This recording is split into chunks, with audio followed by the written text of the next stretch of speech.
A very warm welcome to the news in details. Now, the President of the Republic of Rwanda, His Excellency Paul Kagame, received in his office on Tuesday at different times some of the ministers of Foreign Affairs and Cooperation in Kigali at the African Union-European Union Summit. President Paul Kagame initially received Jean-Yves Le Drian, Minister of Foreign Affairs of France, who has been in office since 2017.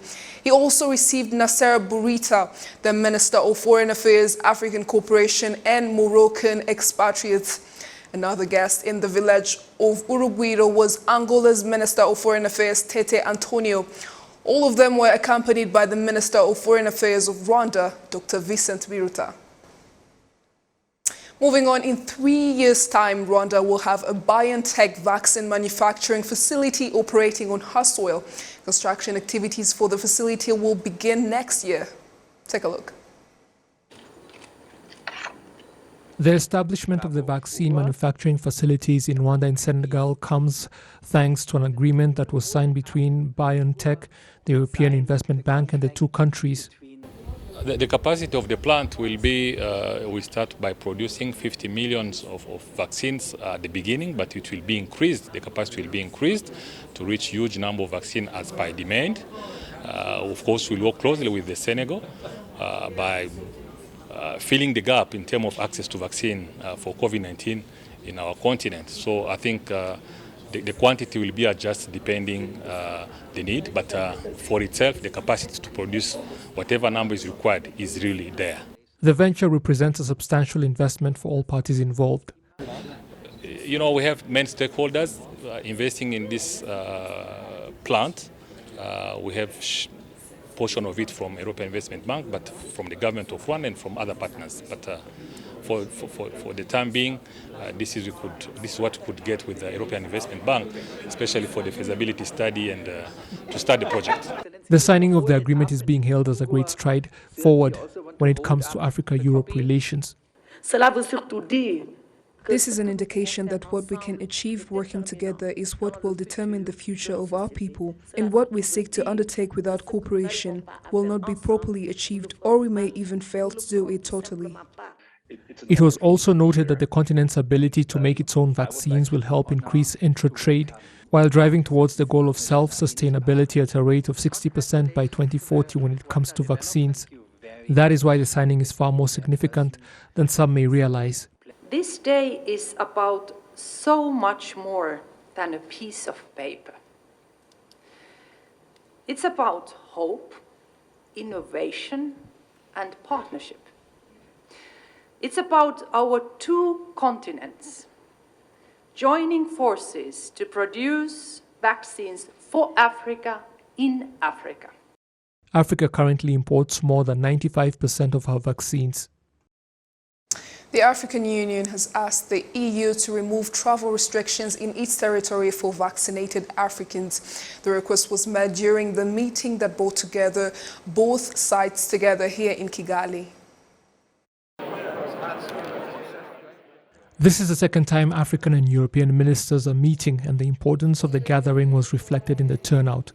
The high-level participation to this meeting from both the African Union and the European Union member states demonstrates our shared commitment to strengthen this historical and strategic partnership between our two continents. The topics which will be discussed are critical to the future of our relationship, which needs to be rethought and reshaped in a more equal way. From peace and security to migration and mobility, we have the opportunity to work together towards the creation of an effective joint governance mechanism that will address these common challenges. Investing in people through education, science, technology, and health will ensure that we build a solid partnership in the context of the COVID-19 recovery. The European delegation observed that efforts to support Africa during this difficult time of the pandemic, though significant, have fallen short of what was required. We have contributed with 3 billion euros to COVAX facility, increased the sharing of vaccines doses with African countries, maybe not as much as needed, and 100 million euros for vaccination rollout campaigns in Africa. These are the testaments of our engagement. Certainly, implementation has been slower than expected, and the vaccination gap in Africa compared to Europe is significant. It's too big, the gap. So we need to do better together to close this gap, and we need to do it quickly. I think there is no question about it. The question is how. Only 6% of people on the African continent have been fully vaccinated against COVID-19, and yet even they still face travel restrictions. To support these vaccination efforts, the recognition by our European counterparts of vaccines and vaccination certificates issued by member states' authorities in conformity with Africa CDC recommendations is pertinent. This will allow our sister continents to be able to continue engaging productively, particularly at the economic level. It was also pointed out that proper bilateral relations between African and European states is beneficial to both sides. L'Union européenne est le plus grand partenaire commercial de l'Afrique. Il est donc important. The European Union is Africa's biggest trade partner, which is why that partnership should be strengthened to boost investment, productivity and employment on both our continents. We all know that Africa has a big population of young people, and that number is growing. Those young people have to get a good education in order to give them the best possible future. This ministerial level meeting comes ahead of the one that will bring together the heads of state and government from both sides in Brussels early next year. Following the conclusion of the AU-EU meeting here in Kigali, a press conference was held and important issues were reviewed, not least of all the need for Africa to acquire enough COVID-19 vaccines for her people. African Vaccines Acquisition Trust, that has secured so far as we speak 400 million doses of vaccine. That is going to contribute 30% for the needs of our continent. The deployment has started. It's going to continue through 2022 and to really lead us to achieving 60% vaccination target. So a lot has happened, and now facilitating the manufacturing of vaccines on the continent. So this is actually one of the agencies of the African Union that is making us proud. The Hungarian Minister for Foreign Affairs and Trade, Peter Szijjártó, is set to hold a bilateral visit to Rwanda in November, where he will also deliver about 100,000 doses of COVID-19 vaccines to the country, according to the Hungarian Minister for Foreign Affairs and Trade, who is also the chair of the Committee of Ministers of the Council of Europe. Migration crisis can be solved if European countries work towards supporting the economic development and empowerment of Africa and African people, respectively. Earlier today, Peter Szijjártó spoke to my colleague Ethan Tashobia, and he started by underlying two major issues between Africa and Europe. Well, I think the two major issues are definitely migration and vaccination. Yeah. Basically, these two have a strong interdependence, putting into consideration that more harms the a pandemic causes, the more people will hit the road again, and the stronger migratory waves will be launched. And this is something that we have to prevent. Europe has been under a very strong pressure of massive illegal migratory flows. During the last years, mostly from the southern direction, from Africa, mostly from the sub-Saharan part. And that's why we urge the European Union to implement a cooperation with the African Union in a way that investments take place here with European assistance, modernization of the African countries takes place with European assistance, development programs to be carried out here with European assistance, because we understand that the more we can contribute to the success of the African countries to develop, to be modernize, the less people will make a decision to leave these countries.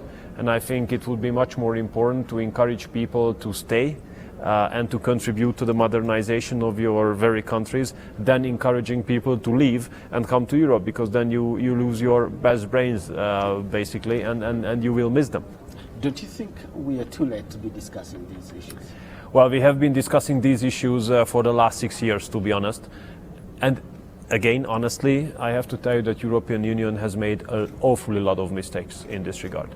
You know, the institutions in Brussels and some Western European countries tend to speak about the need to encourage illegal migratory flows and generally migratory flows instead of carrying out investments here in Africa in order to make circumstances appropriate for people to stay. So you might be right, we are very late, but hopefully not finally late, you know, so hopefully we still have some window of opportunity, some time slot which we can take advantage of, and we can turn around the tide and encourage people to stay in their home countries. We understand that the investments are needed for that, and we Hungarians are ready to contribute. Let's talk about COVID-19 vaccines. There's been lots of inequalities, and you have a role as a member of the EU to have been the solution to making sure that COVID-19 vaccines are equitably distributed. Yeah, I agree with you. And you're disappointed that these issues have risen. I can understand your disappointment. We were disappointed at the very beginning also in Europe that the main producers have rather delivered their vaccines to US, UK, Israel, and they have not fulfilled their contractual obligations towards the European countries. Why we were still successful was that we looked at the vaccines as of tools to save lives of the people and not as ideological ones. So that's why we bought also vaccines from Russia and China, and with that we could fulfill the gap, and we could be very quick at the beginning of the vaccination campaign. We were the first country in EU to reach 60% of vaccination. Now, I totally agree with you that a fair sharing should be ensured, and in this framework, we have already donated 455,000 jabs of vaccines to African countries. Now we allocated an additional 200 in the framework of the Turkey Council assistance to African countries. And when I return here in November, I'll bring 100,000 jabs of vaccines to Rwandan people also, in order to accelerate your vaccination campaign. Let's talk about Rwanda-Hungary relations. You're coming back in November, like you said. How would you describe the relationship between the two countries? Look, it's based on a mutual respect. I think this is the most important stuff when it comes to bilateral relations. We have to respect each other. We should not lecture each other. We should not tell each other how the other should live his or her own life. We have to respect our internal situations and internal decisions. And this is the most important between Rwanda and Hungary. There has always been a mutual respect. We never interfered into domestic issues of each other. I would like to upgrade the cooperation on the field of economy. That's why we offer a tied aid credit program for Rwanda in order to carry out investments on the fields of water management, food processing, agriculture, IT, telecommunication, in order to modernize your areas of industry. And on the other hand, we expect the upgrading of the relationship from the scholarship program to be fully utilized, and we have a plan to form the Joint Economic Commission between the two countries, and I hope that these endeavors of mine or ours will be successful after the visit of mine. You signed in 2020. You signed a strategic agreement, between Rwanda and Hungary. What has been some of the key areas of development so far since that time? Well, I think the most important thing is to ensure the possibility for our companies to come to make business here and investments here. What you need for that is a certain legal and a certain financial background. That's why Exim Bank has opened a credit line in Hungary to finance Hungarian Rwandan business-to-business cooperation. We think that the agreement on mutually protecting investment and avoiding double taxation would also be very important, because once you have a certain background legally, a certain certain background financially, then you can definitely encourage your companies to make more business with each other, and that's the key. Political relationship is important because bad political relationship can pose obstacles to good economic relations. But if you have good political relations, then you have to utilize on them, and you have to encourage the companies to make business with each other. Do you have some numbers that you can put in that, especially the Exim Bank agreement? Yeah, $50 million of credit line will be open, and we hope that that will be fully utilized by the companies. Okay. Now, you also understand that your government is offering scholarships to Rwandan students. I think the most recent one was 20 scholarships, yeah. 20 scholarships. What is more that Rwandan students should expect that will probably into reducing the illegal migration, not from Rwanda, but that's probably a strategy that you're approaching to discourage illegal migration, but also encourage education and legal movements between the two countries. Yeah, you know, for us it's obvious that you can fight the phenomenon of illegal migration successfully in case you offer some alternative, and the alternative is good circumstances at home. Instead of leaving, stay there. And how you can help it is help the modernization process. How you can help the modernization process is through education and training. And we are happy to train 20 Rwandan students every year, fully financed by the Hungarian state, in order to have them contribute to the modernization of your country. So you're totally right. The only successful way of fighting illegal migration is a respect-based cooperation, and that's what we try to do with most of the African countries. Good luck. Thank you. We'll need it.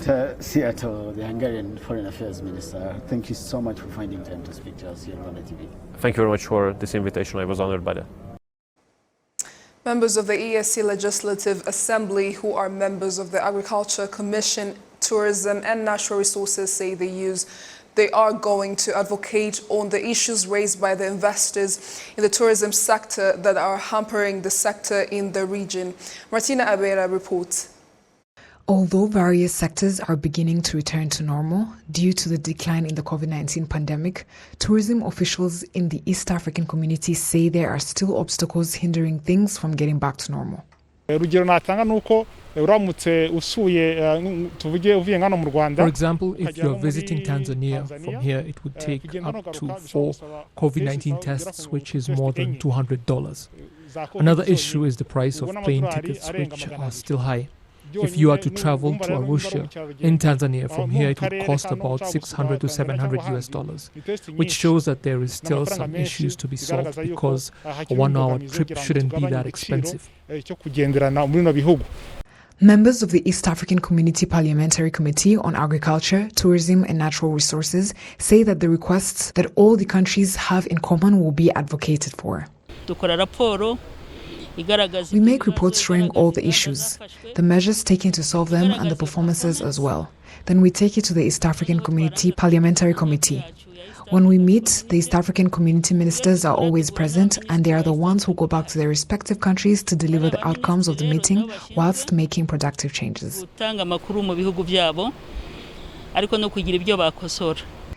The East African community has so far indicated that a joint plan has been put in place to revive the tourism sector in the region, known as the East African Community COVID-19 Tourism Recovery Plan. Martina Abera, RTV News. Thank you, Martina, for that report. Now, members of the East African Legislative Assembly in the Communication, Trade and Investment Committee say they are going to advocate for identity cards to be used in all the member states. Members of the Council on Tuesday visited the Rusumo border and visited the Rusumo hydroelectric dam project. Parliamentarians in the Trade and Investment Committee commended the way the Rusumo border post operates, which has been a one-stop border post since 2016, hence making business easier. 80 megawatts are expected from the newly constructed dam at Rusumo, leading to an increase in the accessibility of electricity in Rwanda, Burundi and Tanzania. Moving on, the president of the Senate of Rwanda, Dr. Iyamuremye Auguste, held talks with the ambassador of the Republic of South Korea to Rwanda, Chai Jin-wing, which focused on further boosting bilateral relations. Chun Jin-won, the ambassador of the Republic of South Korea to Rwanda, commended the good relations between the two countries and the parliamentarians as he held talks with the President of the Senate in order to convey to him his country's willingness to strengthen relations and cooperation between both countries and parliaments. Rwanda and Korea have established cooperation and good relations, mostly in business, as we do have various goods manufactured and imported from Korea, like phones, cars, computers, and so on. Korea also contributed largely in the technology and education sector in Rwanda. We have also agreed to strengthen the parliamentary-based diplomacy. There is an agreement which was signed by both assemblies 10 years ago, which we've agreed to renew.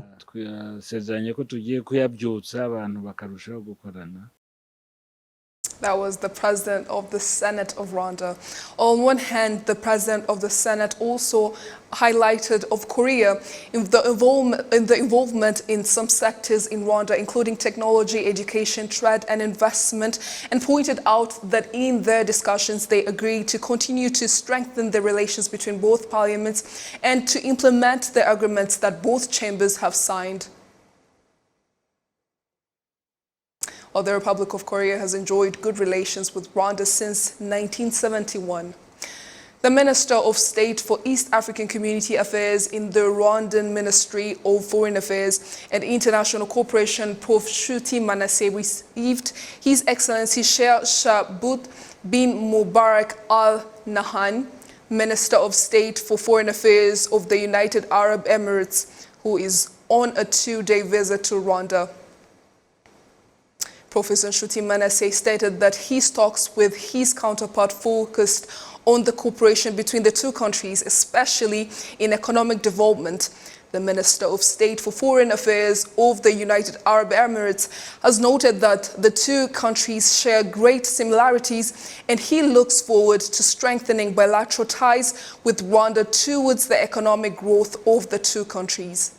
Rwanda has a robust and a very promising economy, as well as the UAE. We have many similarities between two countries.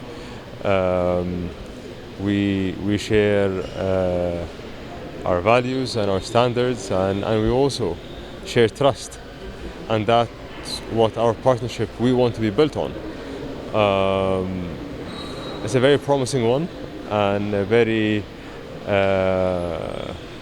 rewarding partnership. The bridge we want to build between both countries is a solid bridge.